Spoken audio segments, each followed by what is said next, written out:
Graça e paz, irmãos, da parte de Deus, nosso Pai, e do nosso Senhor e Salvador Jesus Cristo. Sejam bem-vindos a mais um culto da Primeira Igreja Batista da Freguesia. Hoje nós estamos fechando o mês da juventude e nos trará a palavra nesse culto o pastor Jonanias.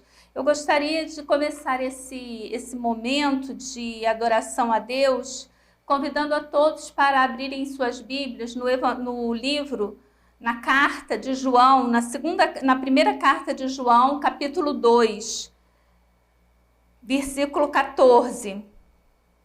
Primeira carta de João, capítulo 2, versículo 14. João fala: Filhinhos, eu vos escrevi porque conheceis o Pai. Pais, eu vos escrevi porque conheceis aquele que existe desde o princípio. Jovens, eu vos escrevi porque sois fortes e a palavra de Deus permanece em vós e tendes vencido o maligno. Amém. Muito bonito esse texto de João, não é? Jovens, eu vos escrevi porque sois fortes e a palavra de Deus permanece em vós e tendes vencido o maligno. A única forma que nós temos, irmãos, para vencermos o maligno é retendo a palavra de Deus dentro do nosso coração.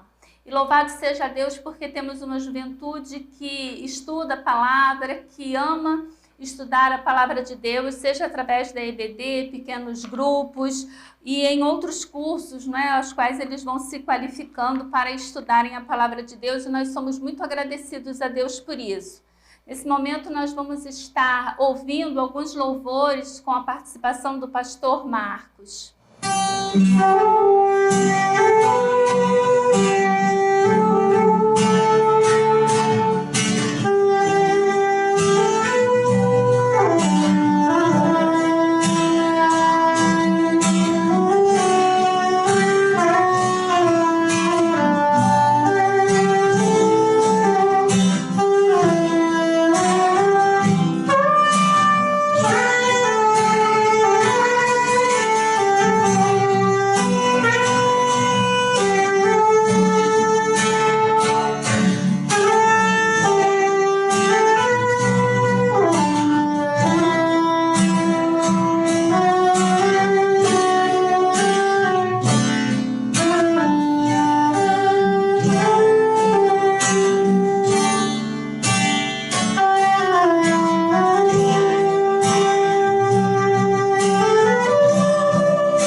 Esse é um momento em que nós podemos agradecer a Deus por tudo aquilo que Ele nos tem concedido.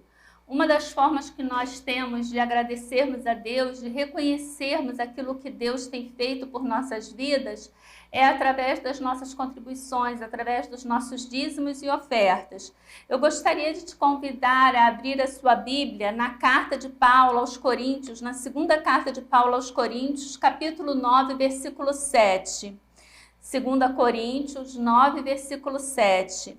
O texto diz o seguinte: cada um dê conforme determinou em seu coração, não com pesar ou por obrigação, pois Deus ama a quem dá com alegria.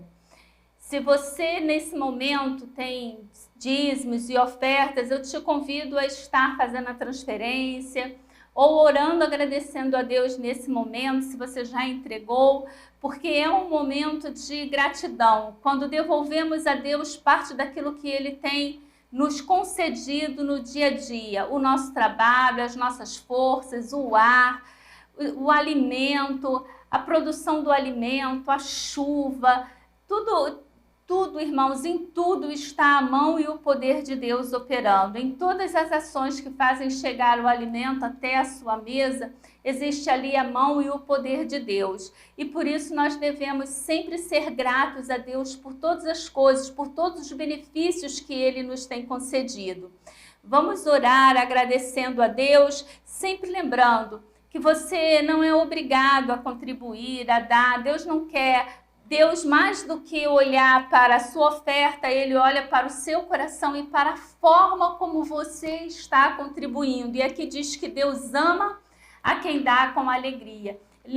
Para Ele não importa a quantidade do que você está dando, mas sim a forma, a qualidade, se você está dando de coração ou se você está dando realmente porque você está com medo ou se sentindo obrigado. Cada um contribua segundo propôs em seu coração.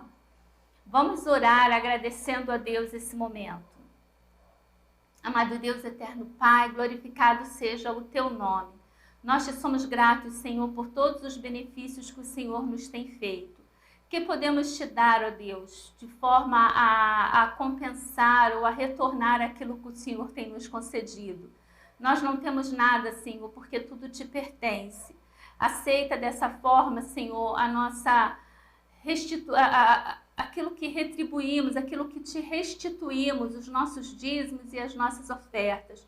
Aceita, Senhor, como uma forma de gratidão, uma forma de louvor, uma forma de reconhecimento de que tudo que temos, tudo que somos pertence a Ti. Abençoe o Teu povo, Senhor, que está contribuindo nesse momento. Esteja abençoando cada um, ó Deus. Esteja abençoando cada lar, dando provisão, ó Deus, dando ali, não permitindo que nada nos falte, nada falte na mesa dos Teus servos. Abençoe também, ó Deus, aqueles Teus servos que nesse momento estão sem condições de poder contribuir. Tu sabes, ó Deus, o coração, aquilo que vai no coração de cada um.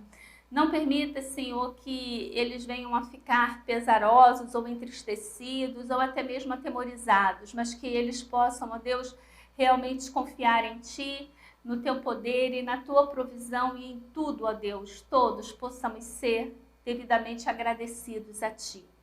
É o que nós te pedimos e desde já te agradecemos, em nome de Jesus. Amém.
amor só conheci em canções que falavam de ilusões,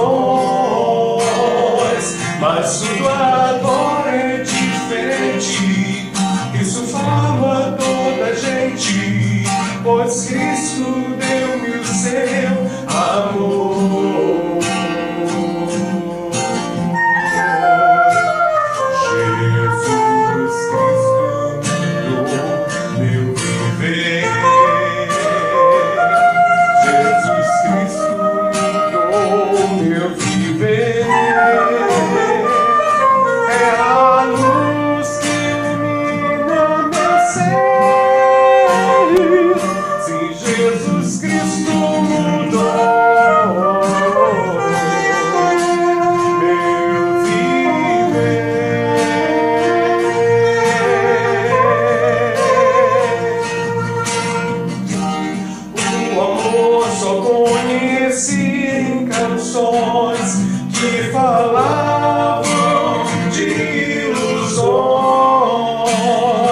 Mas tudo agora é diferente.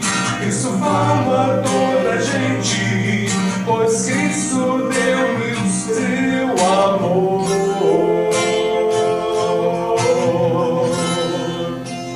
Jesus Cristo mudou meu viver. Jesus Cristo mudou meu viver.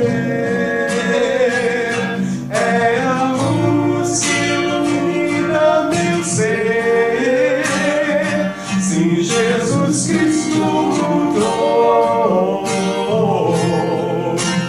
meu viver, meu viver, meu viver.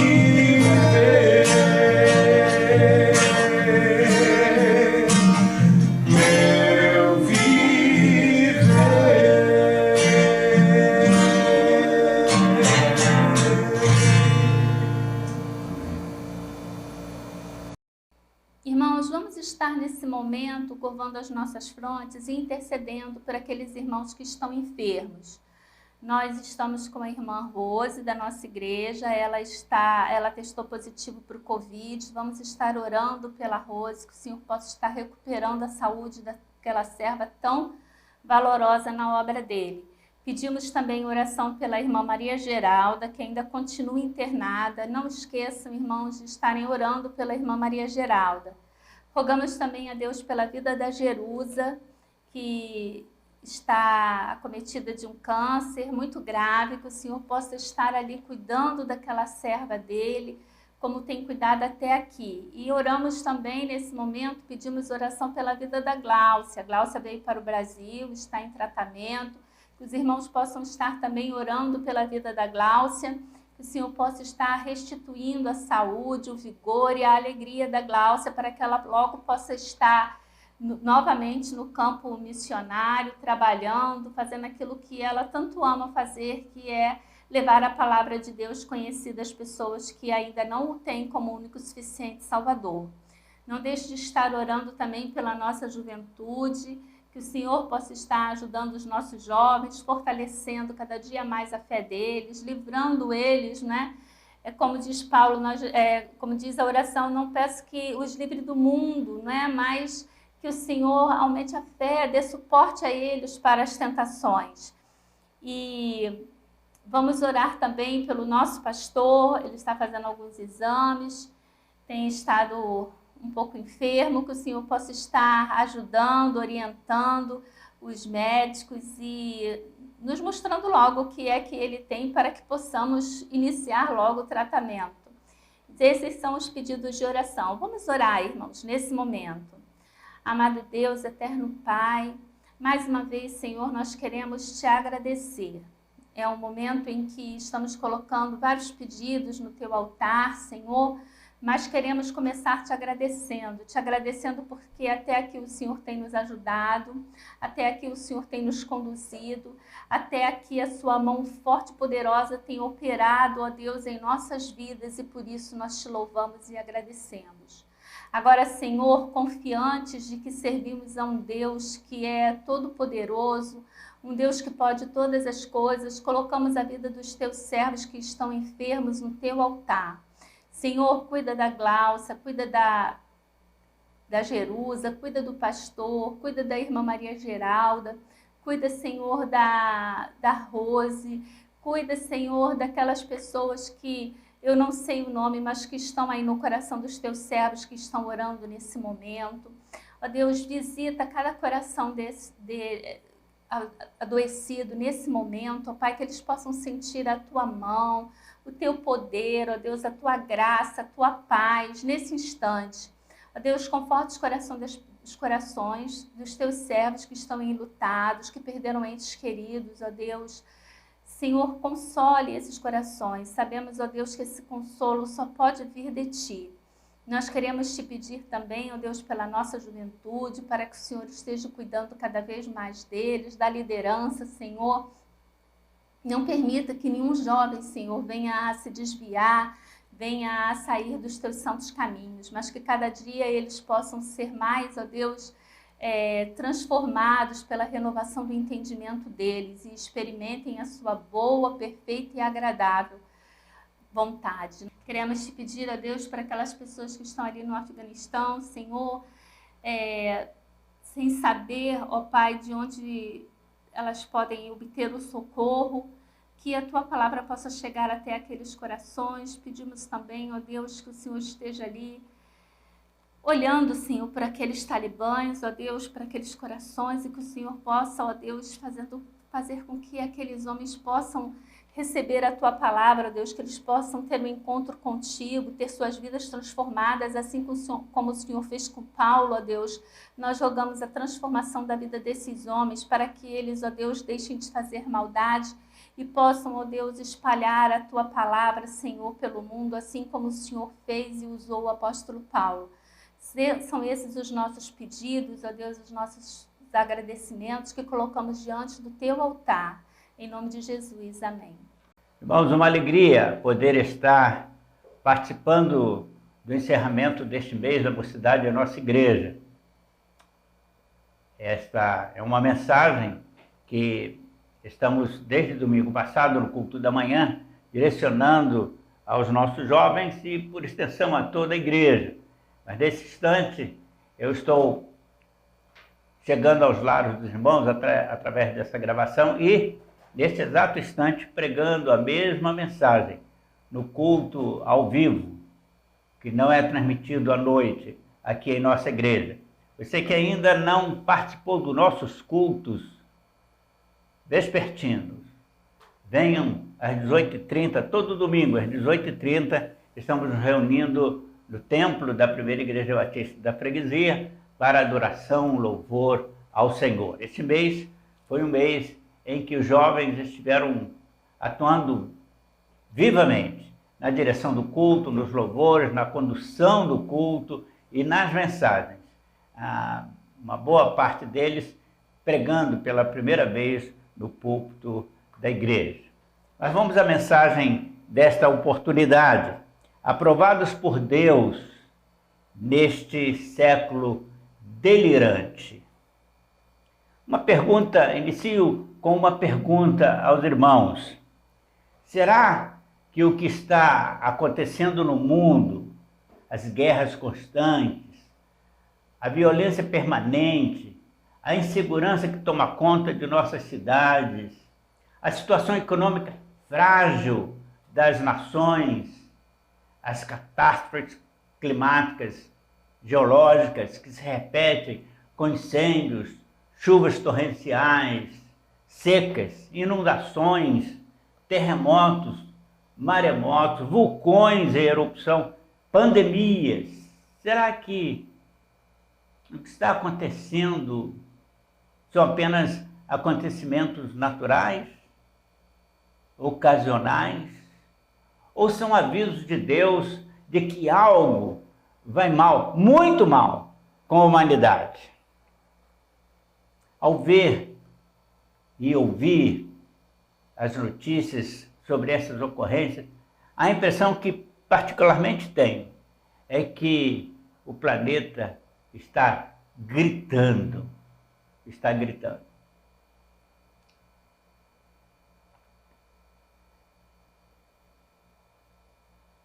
No ano 605, irmãos, antes de Cristo, Joaquim reinava em Judá, cuja capital era Jerusalém. E aquele rei tinha um comportamento ímpio, prevaricador. Joaquim levou a nação de Judá ao afastamento sistemático de Deus. Levou a um procedimento por parte do povo, um procedimento prevaricador, desobediente, rebelde diante de Deus. Apesar dos constantes avisos proféticos de Isaías, e especialmente Jeremias. O povo de Judá, naquela altura da sua história, não mais obedecia a Deus, não ouvia a voz dos homens de Deus, a voz profética através de homens de Deus. Os cultos eram cultos formais, apenas cerimoniosos, sem espiritualidade. O comportamento do povo era um comportamento rebelde. Aliás, comportamento que tem se perpetuado e repetido por muitos crentes, muitos dos chamados cristãos hoje. O texto sagrado, em Gálatas 6:7, diz que Deus não se deixa enganar, de Deus não se zomba. E aquilo que o homem semeia é o que ceifa. Se você, meu querido, minha querida, está vivendo de maneira semelhante ao povo de Israel lá atrás, ao povo judeu, e de maneira semelhante a essa descrita por mim, preste atenção, de Deus não se zomba. O homem de todos os tempos, em especial o homem do presente século, meu querido, minhas queridas, tem semeado ódio, discórdia, guerras, violências. E Deus, através da Bíblia e dos seus pregadores, como este pregador vos fala nessa oportunidade, tem dito que haverá consequências. Amados, a Bíblia mostra que Deus não faz nada com o homem, sem que antes avise aos seus servos. Foi assim no dilúvio. Toda a humanidade estava pervertida. Havia um servo de Deus, alguém conectado com Deus, alguém que podia falar em nome de Deus, e Deus usou esse alguém, Noé e sua família. Por 120 anos eles anunciaram o que haveria de acontecer. Ninguém acreditou. Todo mundo continuou levando a vida como queria. Até o dia em que o dilúvio chegou, eles correram, mas a porta da arca estava fechada. Sodoma e Gomorra. Deus avisou Abraão, enviou anjos a avisar Ló, a tirar Ló daquela cidade antes que acontecesse. Deus avisou, e os anjos avisaram para Ló, a mulher de Ló e as filhas: olha, fujam para as campinas, coloquem-se a salvo, porque não podemos fazer nada antes que vocês estejam a salvo. Quando estavam distantes, e não olhem para trás, quando estavam distantes, começou a destruição em Sodoma, e a mulher de Ló olhou para trás, e diz o texto, ficou convertida numa estátua de sal. Foi avisado, foram avisados. Judá foi reiteradas vezes, avisado do que aconteceria. Jeremias chegou a usar o nome daquele que atacaria Jerusalém.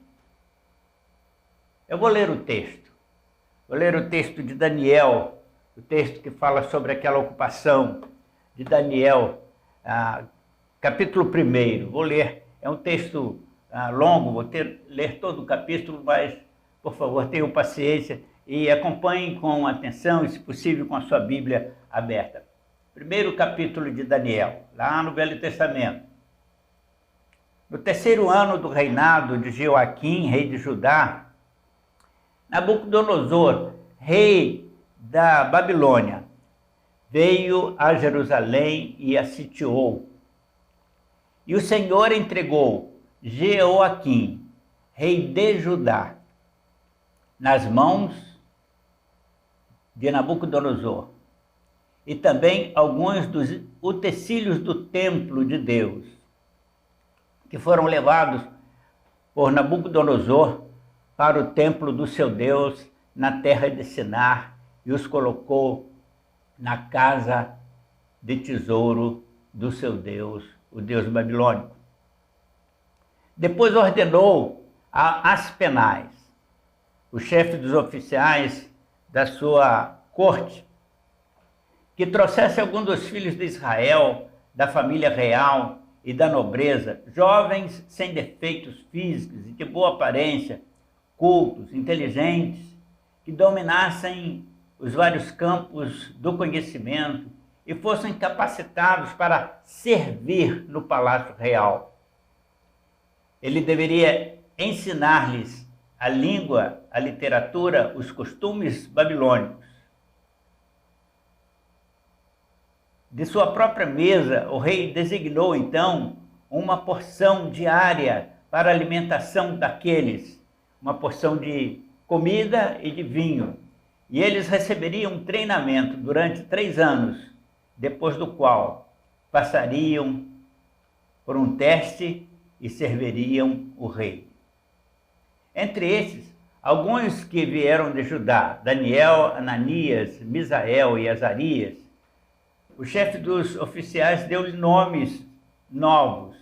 A Daniel, o nome de Beltsazar, a Ananias, Sadraque, a Misael, Mesaque, e a Azarias, Abednego.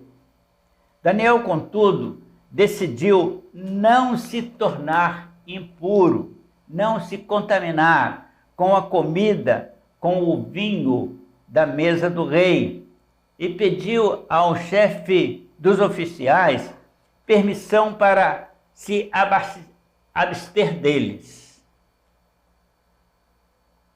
E Deus fez com que o homem fosse bondoso para com Daniel e tivesse simpatia por ele. Apesar disso, ele disse a Daniel: temo que o meu rei, o meu senhor, que determinou a comida e a bebida de vocês, se os achar menos saudáveis do que os outros da mesma idade, possa pedir minha cabeça por causa de vocês. Daniel disse então ao homem, ao chefe dos oficiais, ao encarregado de cuidar deles, de Ananias, Misael e Azarias: peço que faça uma experiência com seus servos durante 10 dias. Não nos dê nada além de vegetais para comer, água para beber.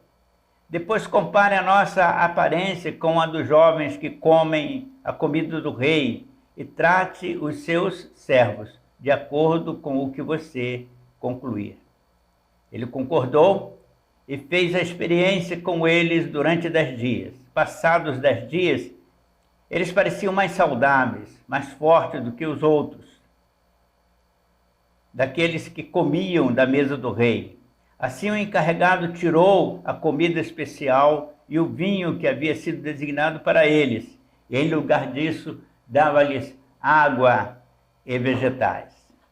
A esses 4 jovens, Deus honrou com sabedoria e inteligência para conhecerem todos os aspectos da cultura e da ciência. E Daniel, além disso, sabia interpretar todo tipo de sonhos e visões. Ao fim do tempo estabelecido pelo rei para que os jovens fossem trazidos à sua presença, o chefe dos oficiais os apresentou a Nabucodonosor. O rei conversou com eles e não encontrou ninguém comparável a Daniel, Ananias, Misael e Azarias, de modo que estes passaram a servir diretamente ao rei. O rei fez-lhes perguntas sobre todos os assuntos que exigiam sabedoria e conhecimento e descobriu que eles eram 10 vezes mais doutos do que os seus mestres. E Daniel permaneceu ali, servindo a Nabucodonosor, até o primeiro ano do rei Ciro, e isto aos 84 anos de Daniel.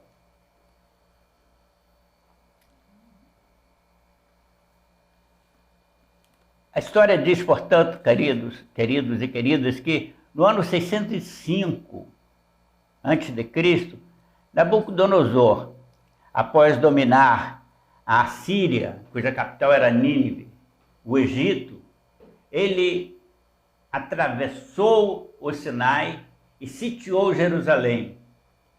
Depois de enfraquecê-la com necessidade de víveres, com temor diário de invasão, ele invadiu Jerusalém e destruiu a cidade, destruiu o templo que havia sido construído e consagrado por Salomão, consagrado a Deus por Salomão. Foi nessa ocasião que foram levados para a Babilônia milhares e milhares de jovens, e entre eles os adolescentes Daniel, Misael, Sadraque e Abednego, jovens que se destacaram no exílio em nome do Senhor Deus, o nosso Senhor. Eu já falei no domingo passado, na abordagem que fizemos iniciando esse sermão, sobre a atitude daqueles jovens, a atitude louvável daqueles jovens. Falei a vocês, jovens, que é possível imitar aquele comportamento. Mas eu quero acrescentar, sem voltar àquele sermão, quero acrescentar nessa oportunidade, porque me escapou então, a seguinte colocação. Meus queridos, minhas queridas, meus queridos jovens, queridas e queridos adolescentes, santidade não tem idade. Para ser santo diante de Deus, não tem idade. Você não tem que esperar ficar mais maduro, envelhecer como o vosso pastor aos 80 anos, para, sim, com base na experiência de vida, viver em santidade. Não, senhores. A santidade é vivenciada, é experimentada, é algo da relação sua com Deus, desde aquele momento em que você, conscientemente, recebeu a Jesus como seu Senhor e Salvador. Repitam comigo: santidade não tem idade. Numa leva de cerca de 10.000 jovens levados cativos, aqueles 4 se destacaram porque foram fiéis a Deus, mesmo longe da sua pátria, mesmo sabendo que Deus permitira uma nação ímpia derrotar o seu povo, mesmo levando a imagem da invasão de Jerusalém, da profanação do templo por aqueles soldados ímpios, mesmo tendo consciência de que estavam sendo levados como escravos, cativos como escravos. Aqueles jovens que eram de famílias ricas, bem colocadas, jovens estudados, não tiraram do coração o compromisso de fidelidade a Deus, compromisso com Deus e um compromisso de santidade com Deus. Entre os aprovados, aqueles 4 foram os primeiros. E um detalhe, entre os primeiros, Daniel foi o melhor, e isto por sua fidelidade a Deus e a sua liderança diante de Deus. Meu querido, minha querida que me ouve, você jovem, adolescente, Você tem vivido em santidade?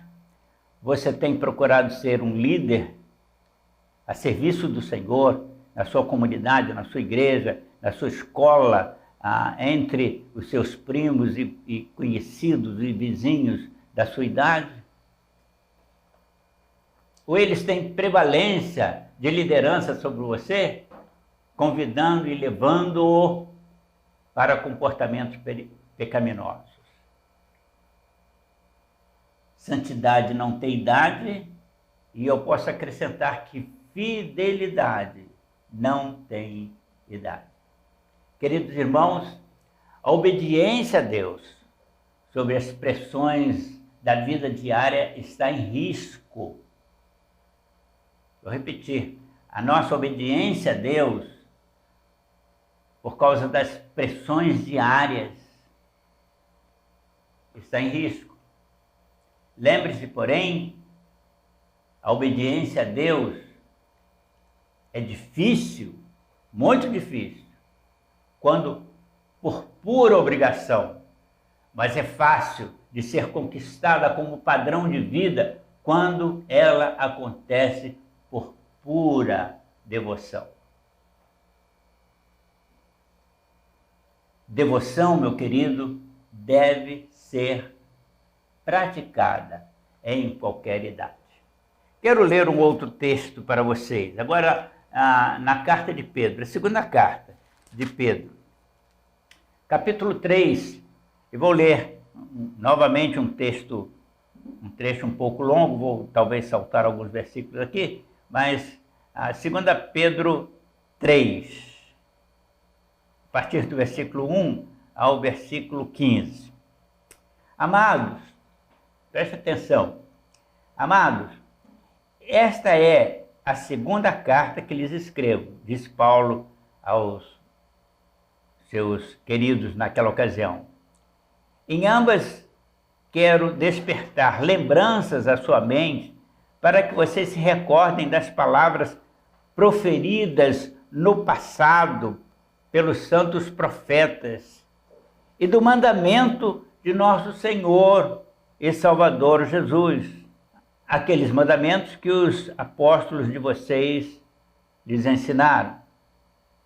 Saibam que nos últimos dias, podemos olhar para os nossos dias como os últimos dias. Saibam que nos últimos dias surgirão escarnecedores, eles estão aí à nossa volta, zombando e seguindo as suas próprias paixões. Quando você é convidado para algo que a sua consciência espiritual diz que não, e você tem coragem de dizer para os amigos que não, tenho certeza que eles têm palavras de zombaria, nós chamamos hoje de gozação, né? Tem palavras de zombaria, porque eles querem seguir suas próprias paixões. Pulando aqui lá para o versículo 5. Eles se esquecem que os céus e a terra que agora existem estão reservados para o fogo, guardado para o dia do juízo e para a destruição dos ímpios.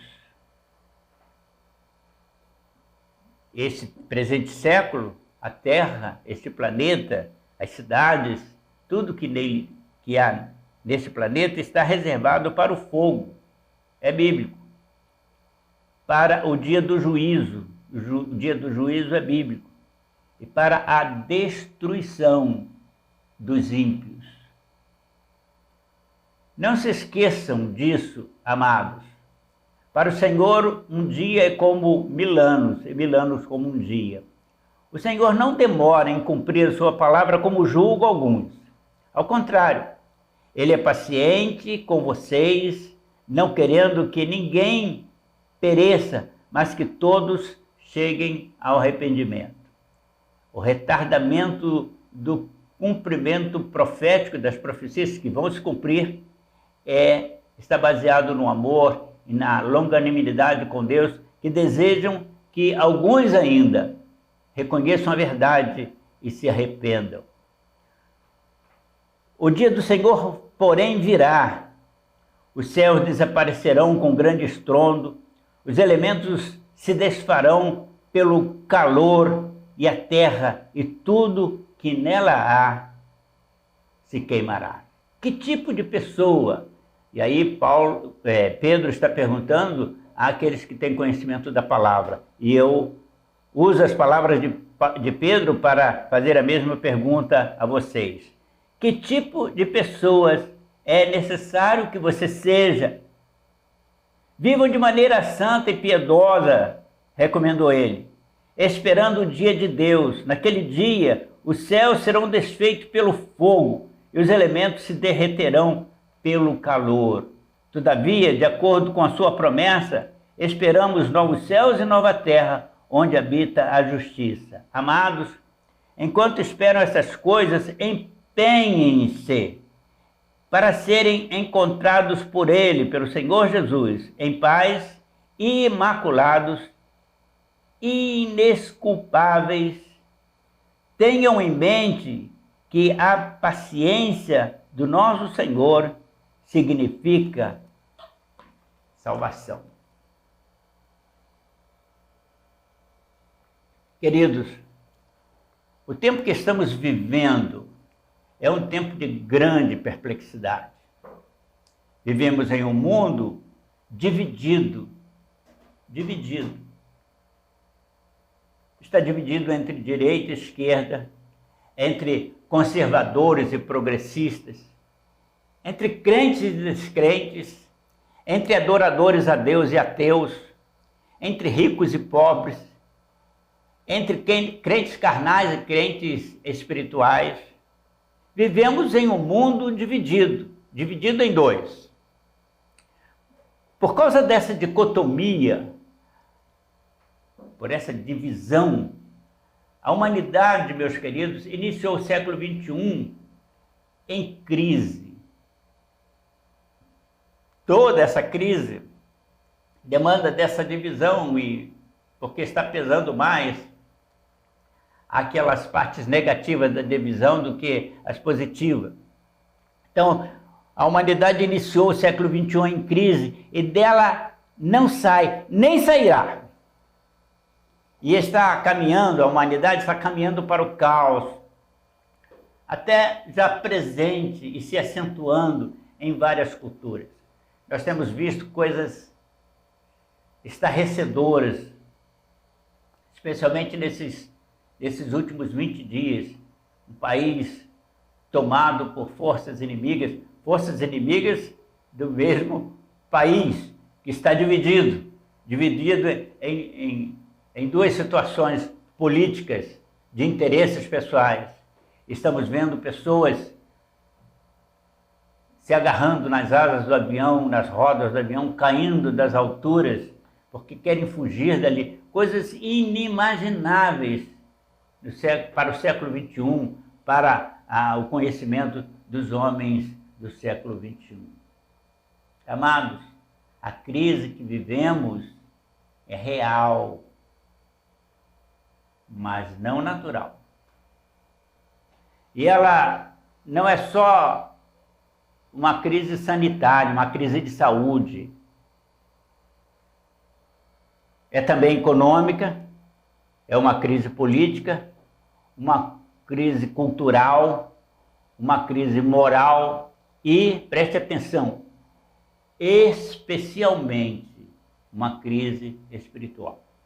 Aliás, eu entendo que por causa da crise espiritual surgem todas as demais crises.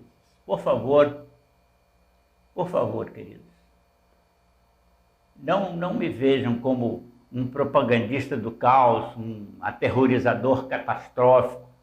Longe de mim tal procedimento, tal comportamento. O que estou pretendendo com essa mensagem é mostrar-lhes o que está acontecendo no mundo. Não estou trazendo novidade. Está acontecendo no mundo. A única informação que eu coloco em cima do que está acontecendo, e você está acostumado a ver, e basta chegar em casa e ligar o seu televisor para ver, a única coisa que está acontecendo que eu anuncio é que este é o prenúncio. O que está acontecendo é o prenúncio, é o início do que a Bíblia diz vai acontecer. Espero que você possa compreender isso. Compreender o que está acontecendo no e com o mundo. Porque está acontecendo e porque vai acontecer. E o que pode ser feito para você sobreviver. Uma das coisas que você deve fazer é arrepender-se dos seus pecados. Arrepender-se dos pecados carnais, arrepender-se das posturas espirituais, arrepender-se da leniência com o erro, a leniência, o conformismo, o comodismo, a acomodação sua com o erro. Arrepender-se da mornidão espiritual, falo agora aos membros da minha igreja, aqueles que vivem essa situação. Arrepender-se do comportamento humano, do comportamento mundano, com que muitos estão se comportando diante do Senhor. Arrepender-se do testemunho de fé, da falta de compromisso com a Bíblia. Amados e amadas do Senhor, Deus nos ama, Ele é misericordioso. Deus não quer trazer juízo sobre nós, seus filhos, sobre nós, seus servos. Por isso, exatamente por isso, Ele nos avisa antes o que vai acontecer, para que nos livremos do mal antes que o tempo possa ser tarde, ter passado.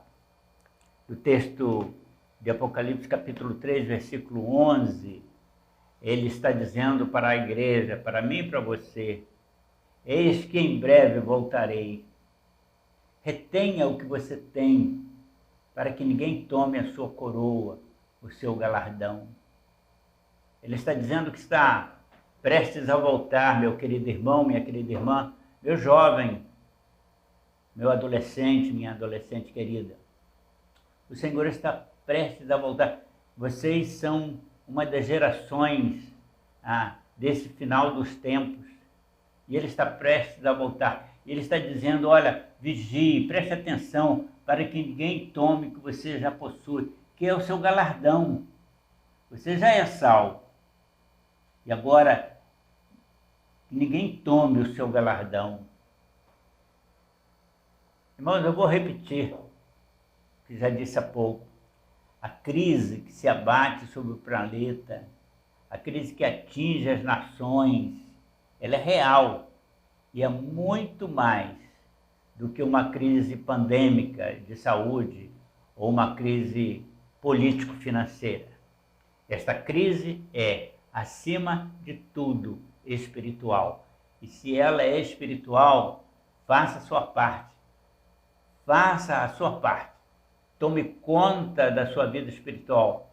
Controle a sua vida espiritual. Mantenha a sua vida espiritual em alto nível, numa relação com o Senhor, para que você possa ser abençoado. Os crentes, nesse nosso tempo de vida, meus queridos, estão abandonando os cultos a Deus. Eu sou pastor há 50 anos e acompanho, portanto, há 5 décadas o desenvolvimento, a vida das igrejas, o crescimento, as crises das igrejas. E esta é uma das piores crises, porque os crentes, aspas, para crentes, estão abandonando os cultos a Deus. Muitos estão apostatando a fé, voltando para o mundão. Estão renegando a Deus, estão negando a fé que outrora abraçaram. Estes possivelmente nunca foram salvos. Deus avisou profeticamente, meu querido, minha querida, isto que está acontecendo, Deus avisou que ia acontecer. Ele não ameaçou que ia acontecer. Ele sabia que ia acontecer, porque ele sabe todas as coisas, e nos avisou. E ele está mostrando a nós, sua igreja, o que está ocorrendo. Presta atenção, irmão. Presta atenção, irmã. Mas muitos servos, muitos dos que se dizem servos do Senhor, não estão querendo ver o que o Senhor está mostrando, ouvir o que o Senhor está dizendo. Não estão querendo porque querem continuar vivendo no oba-oba do pecado, em detrimento de suas responsabilidades espirituais de filhos, de servos de Deus. Meu querido, é hora de orar. O que fazer diante do que está acontecendo? Você deve clamar. Clamar por si mesmo. Pedir perdão a Deus por si mesmo. Consertar a sua vida com Deus. Assumir, meu querido, minha querida, propósitos e compromissos sérios diante de Deus. Isso você pode fazer. É decisão sua. Está ao seu alcance. Está dentro das suas possibilidades, de sua condição de força. Amados, esse é um tempo de autoexame pessoal diário. Há muita gente que costuma fazer o autoexame atendendo a recomendação de Paulo uma vez por mês, lá antes de participar da ceia. Esse autoexame precisa ser diário.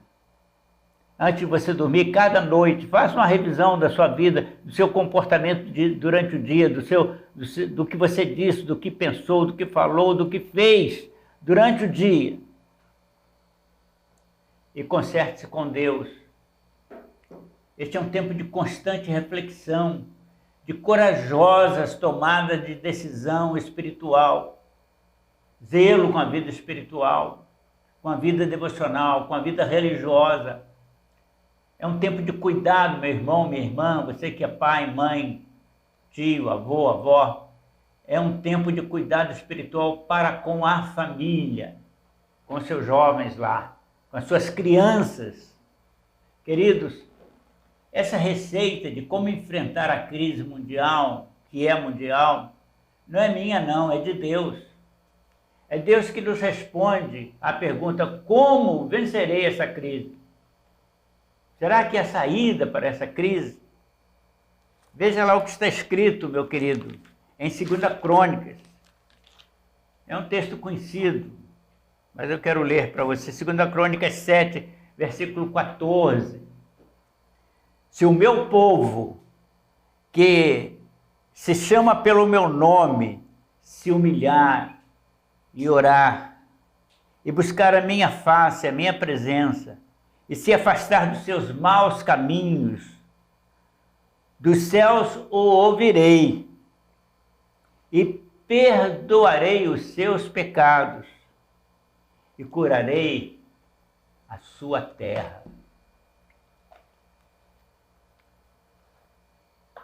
Irmãos, meus queridos, preste atenção, eu vou fazer uma afirmação profética. A crise não passará, só vai piorar, pois o mundo está caminhando para os braços do anticristo. E o espírito do anticristo, o espírito satânico, já está operando no mundo, agindo entre os cristãos com o objetivo de os enganar. Vou ler no final dessa mensagem um texto de João que aponta para isso. Deus está dizendo que eu e você, nós, igreja, nós, povo santo escolhido, povo eleito por Jesus Cristo para a salvação, devemos fazer. Ele está dizendo, Deus está dizendo, ore, clame. Oração de clamor, irmão, é pedido de socorro. Clamor é pedido de socorro.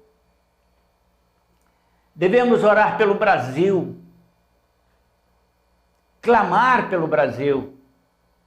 Orar por nossa nação para que ela saiba se conduzir pelos preceitos da palavra de Deus. Orar pelos nossos dirigentes. os nossos políticos, os magistrados, os juízes lá da Suprema Corte, para que conduzam uma nação com temor a Deus. Pois se assim acontecer, meu querido, minha querida, Deus vai abençoar o Brasil, mesmo em meio à crise que abala o mundo nesse instante. O mundo todo pode cair. Lembro agora do Salmo 90. 1000 poderão cair ao nosso lado, 10.000 à nossa direita, sem sermos atingidos. As nações do mundo todo poderão passar por crises e o Brasil sair incólume lá na frente.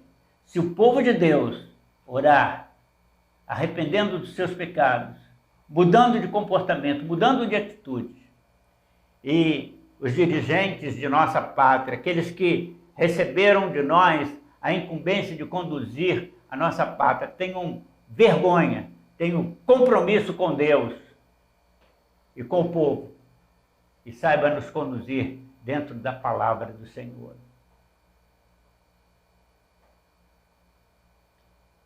Irmãos, não é hora de fazer política, de discutir programas políticos.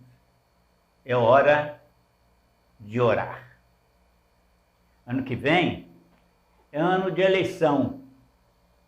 Orem para que Deus levante no Brasil homens de bem, que sejam servos seus, servos de Deus, homens compromissados com Deus, comprometidos com os propósitos da palavra de Deus, com a Bíblia.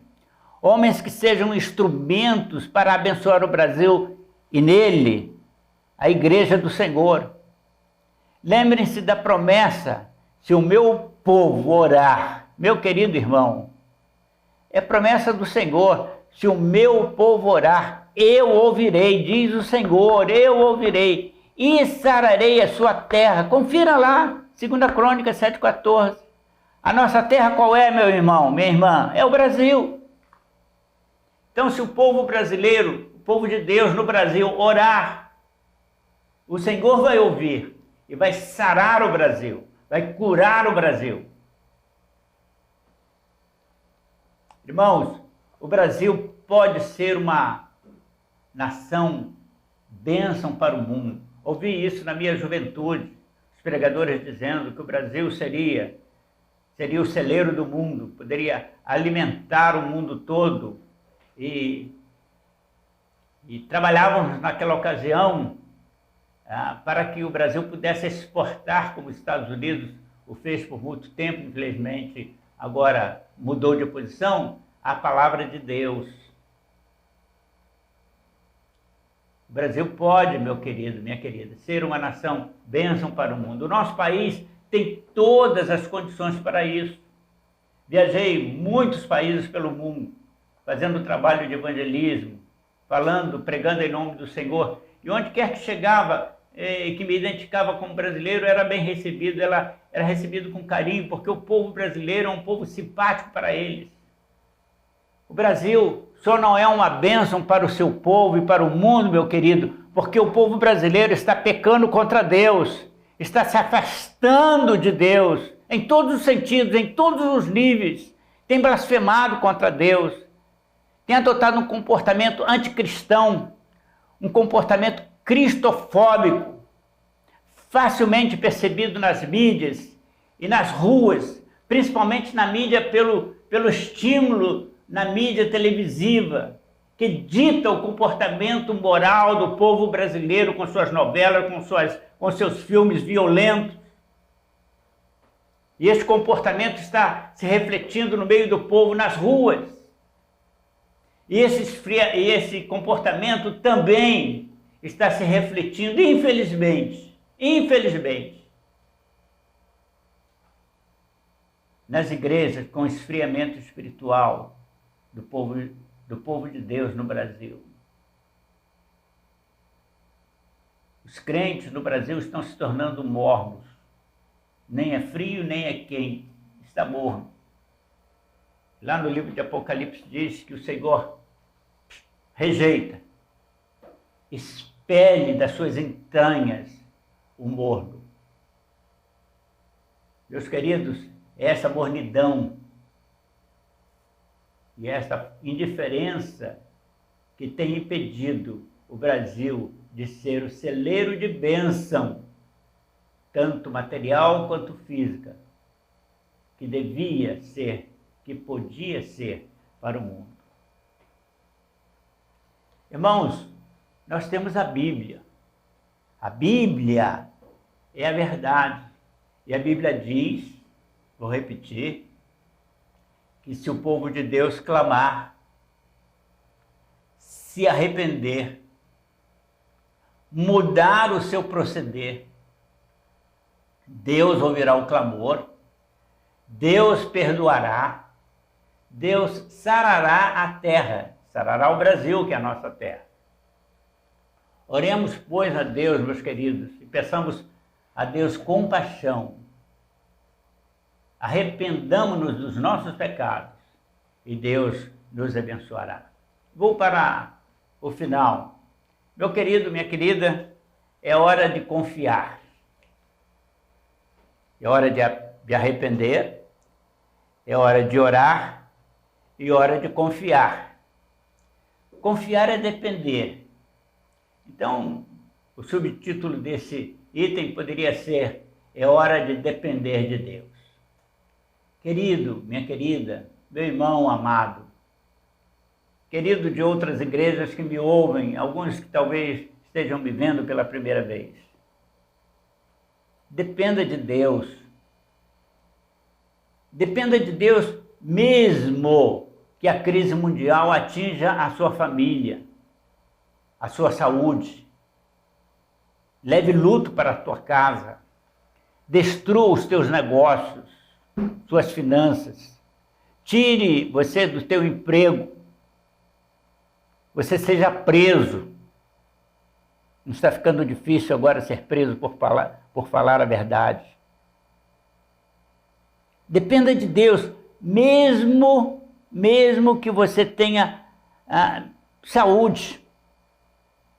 Dependa de Deus, mesmo que você seja próspero. Seja um bom negociante, um empresário de sucesso. Tenha um bom emprego, mesmo que você e sua família estejam confortáveis. Continue confiando em Deus. Lembre-se, você que não tem e você que tem.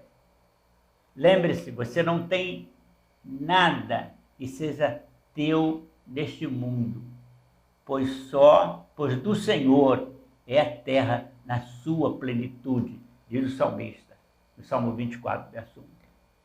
Tem muita gente que tem e pensa que é dele. Não é dele, não. Tem muito crente que tem bens e que pensa que é dele. Não. Deus está confiando a ele para administrar. Querido, querida, nós só somos servos. Somos mordomos. Mordomos do dono de tudo. Nada que o homem diz é meu, é dele. Tudo pertence a Deus. Mesmo que o ímpio tenha nas mãos, pertence a Deus. Você que está na crise, então não chore, não reclame, não blasfeme. Ore, clame a Deus, lembrando de 2 Coríntios 7,14. Clame a Deus, ore a Deus.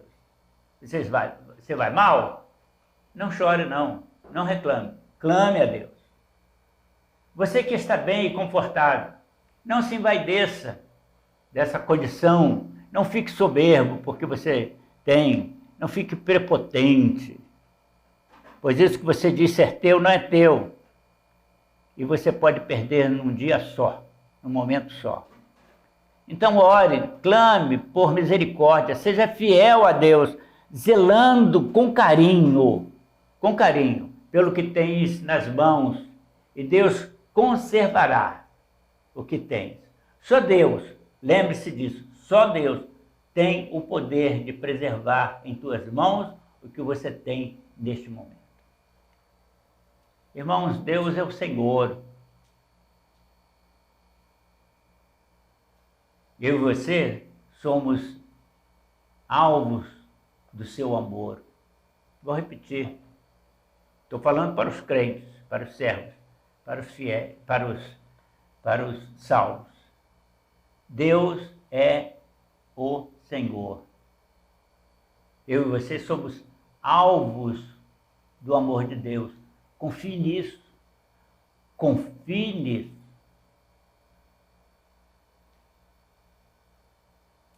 Ore, clame confiante e Deus te ouvirá. Seja fiel. Deus fará milagres em tua vida. O Brasil está em crise, crise que vai piorar. Você está no Brasil e então está no meio da crise, crise que vai piorar.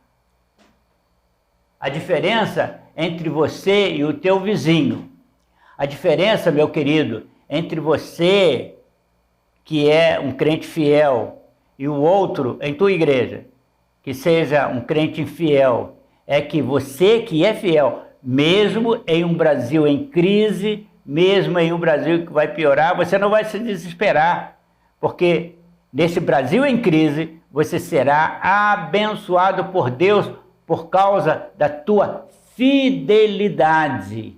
Pois essa é uma promessa não do pastor, não dos teólogos, mas uma promessa de Deus. E Deus, meu querido, minha querida, sempre cumpriu com suas promessas.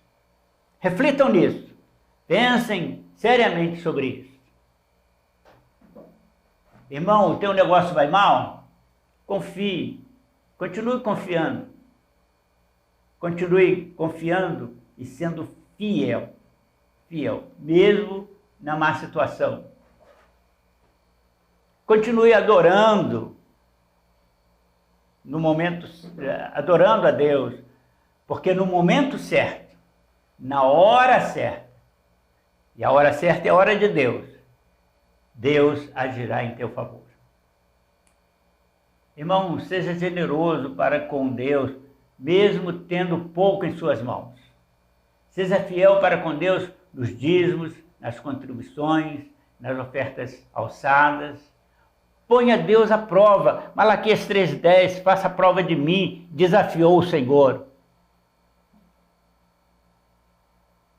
Faça a prova de Deus, ponha Deus à prova, porque Deus se agrada do servo generoso. Seja generoso para com o Senhor. Acerte a tua vida com Deus nessa questão de fidelidade financeira, nessa questão de fidelidade de tempo a Ele, nessa questão de fidelidade, de santidade a Ele, de separação do mundo. Seja fiel, que Deus cuida, sempre cuidou, sempre cuidará do mordomo fiel. Irmão, irmã, seja generoso. Você é quem Deus tem dado uma porção maior de bens para cuidar. Não seja sovina, mão fechada, para com as necessidades da igreja do Senhor, na qual você congrega na terra. Não roube a Deus sendo mentiroso na contribuição dos dízimos. Deus está vendo. Deus não se deixa enganar. E além disso, Ele não se agrada de mentirosos. Deus está vendo. Deus está sabendo.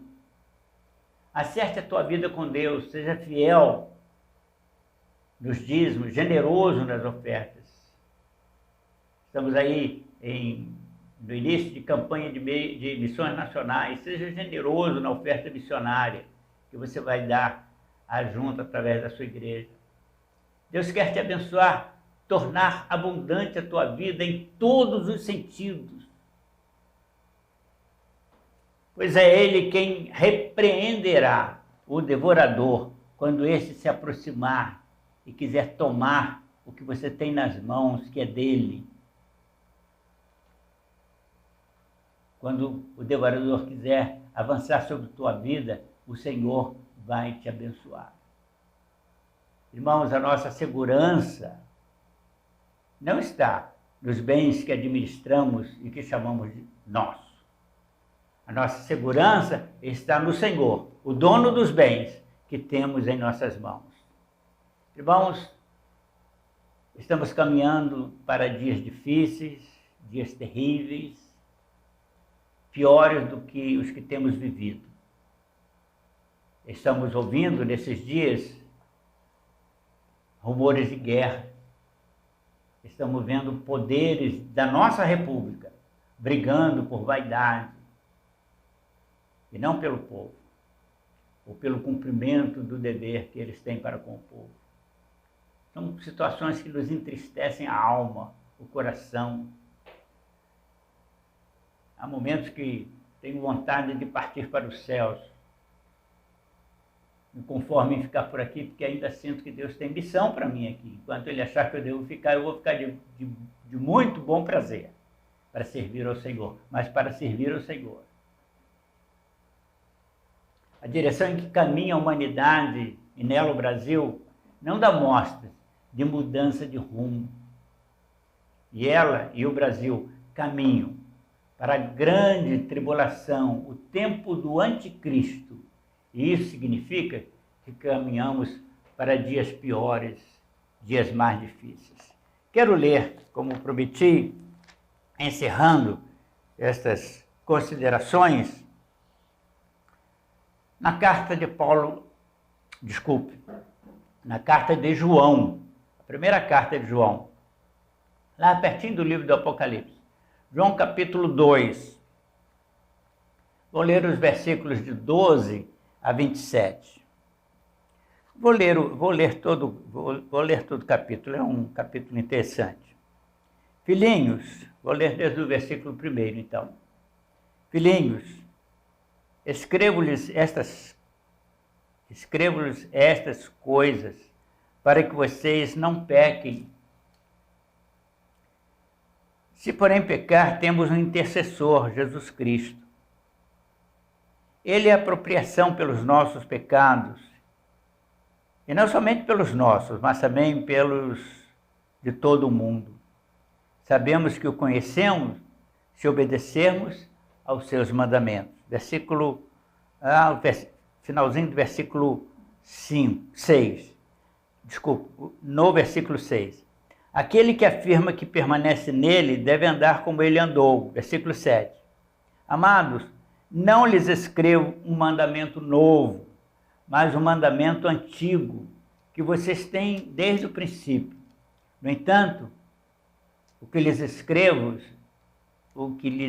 é verdade. Quem afirma estar na luz, permaneça na luz, e se ele permanecer na luz, não haverá causa de tropeço em sua vida. Saiba, porém, onde vai e por que vai. Os seus pecados foram perdoados, graças ao nome de Jesus. Pois eu lhes escrevo, porque vocês conhecem aquele que é desde o princípio. Vocês conhecem o Pai. Jovens, eu lhes escrevi porque vocês são fortes, e em vocês a palavra de Deus permanece, e vocês venceram o maligno. Não amem o mundo. É o conselho que eu tomo de João para os jovens da minha igreja. Não amem o mundo, nem o que nele há. Se alguém ama o mundo, o amor de Deus, o amor do Pai, não está nele. Pois o que há no mundo, a cobiça da carne, a cobiça dos olhos, a ostentação dos bens, não provém de Deus, mas do mundo. O mundo passa, mas aquele que faz a vontade de Deus permanece para sempre. Filhinhos, esta é a última hora. Vocês ouviram que o anticristo está vindo. Já agora, muitos anticristos têm surgido. Por isso sabemos que está chegando a hora. Mas vocês têm unção, e todos vocês têm conhecimento. Não lhes escrevo porque não conhecem a verdade, mas porque vocês a conhecem. Quem nega Jesus, nega o Pai e nega o Filho. Todo que nega o Filho também não tem o Pai. Quem confessa publicamente o Filho também confessa e tem o Pai. Vocês cuidem para que aquilo que ouviram permaneça em vocês. Se o que ouviram permanecer em vocês, vocês permanecerão no Filho e no Pai. Esta é a promessa que Ele nos faz. E a promessa eterna. Espero que vocês fiquem com essa linguagem, é a linguagem internacional, o texto da linguagem internacional, e que vocês possam guardar o que ouviu nessa mensagem em seus corações. Deus abençoe a nossa juventude, Deus abençoe a nossa igreja. E quando eu falo juventude, eu estou pensando de jovens dos 100 anos para baixo. Eu estou incluído aí, com meus 80. Que Deus possa abençoar a todos. Amém.